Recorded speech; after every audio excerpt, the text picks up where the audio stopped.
Hi guys, welcome back to my channel. In this video, I will teach you how to screenshot on the Windows. If you are using any Windows, you can easily screenshot it, but how you can do it, watch this video till the end. And if this video really helps you out, do subscribe to my channel.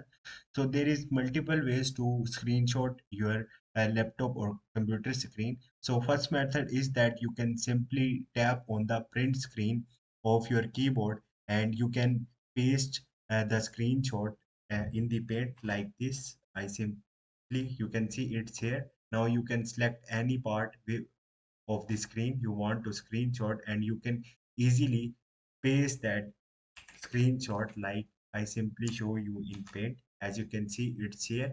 Other way is that you can simply uh, click Windows Shift and S from your keyboard and you can see different options like this. If you want to make complete screenshot of your screen, simply you can select in a way and you can send it just by uh, click Control and V and you can see screen is here. So this is the simple way to screenshot on your computer or the laptop. Hope this video will helpful for you. If you have any question or any confusion, just drop a comment. I will try to help you.